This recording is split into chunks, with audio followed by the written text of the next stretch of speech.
அஸ்ஸலாமு அலைக்கும். இஸ்லாமிய சிந்தனை அன்பர்களே, உங்க எல்லாருக்கும் தீன்பாயோட அஸ்ஸலாமு அலைக்கும். நீண்ட நாள் கழித்து நான் உங்களோட உரையாட வந்திருக்கிறேன். நான் இன்னைக்கு உங்களோட பகிர்ந்துக்க போகிற விஷயம் கிரிக்கெட். எல்லாரும் பார்த்துருப்பீங்க.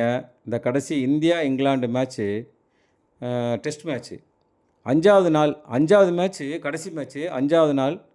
கடைசி 1 மணி நேரம் தான் அன்றைக்கி மேட்ச் இருந்தது. இந்தியா 4 விக்கெட் எடுத்தால் இந்தியா வின்னு, 35 ரன் எடுத்தால் இங்கிலாந்து வின்னு. ஒரு பரபரப்பான கட்டம். உலகமே அன்றைக்கி 1 மணி நேரம் மேட்ச் இருந்தால் கூட 50,000 ரசிகர்கள், இங்கிலாந்து ரசிகர்கள் மேட்ச்சை பார்க்க வந்துட்டாங்க. அவங்க வின் பண்ணாங்கன்னா, இங்கிலாந்து வின் பண்ணாங்கன்னா 3-1ன்னு நம்ம தோற்றுருப்போம். நம்ம வின் பண்ணால் 2-2ன்னு ட்ரா பண்ணி நம்மக்கிட்ட கப்பு இருக்கும். அவ்வளோ ஒரு பரபரப்பான சூழ்நிலை. அப்படியான சூழ்நிலையில் இந்தியாவுக்காக கடுமையான போராடி, கடுமையாக கஷ்டப்பட்டு அந்த நேரத்தில் பந்து வீசி அன்றைய நாளில் 3 விக்கெட் எடுத்து இந்தியாவை வெற்றி பாதைக்கு அழைத்து சென்றவர் முகமது சிராஜ். எல்லாம் அந்த அரங்கமே அதிர்ந்துச்சு, அரங்கமே கொண்டாடிச்சு.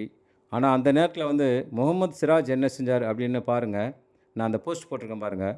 அவர் கை அடிபட்டு தன்னுடைய நாட்டுக்காக விளையாட வந்த ஓக்ஸுக்கு ஒரு சல்யூட் வைக்கிறார், ராயல் சல்யூட் வைக்கிறார்.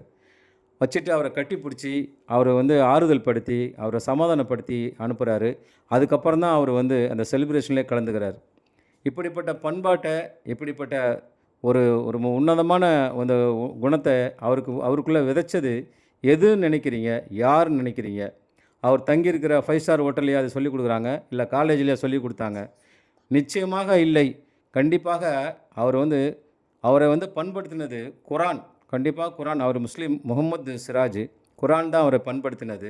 அந்த எப்படிப்பட்ட நேரத்திலும் எதிராளி எதிரணியிலேருந்து ஒருத்தர் மனம் கலங்கி நிற்கும்போது உன்னுடைய கொண்டாட்டங்களை ஒதுக்கி வச்சுட்டு அவருக்கு சமாதானப்படுத்தணும், அவரை ஆறுதல் சொல்லணும், அதுக்கப்புறம் தான் உன்னுடைய விஷயங்கள்லாம் வச்சுக்கணும்னு சொல்லிட்டு அண்ணா உங்களை அந்த அந்த அந்த அந்த விஷயத்தை சொல்லி கொடுத்தது நிச்சயமாக குரான் தான்.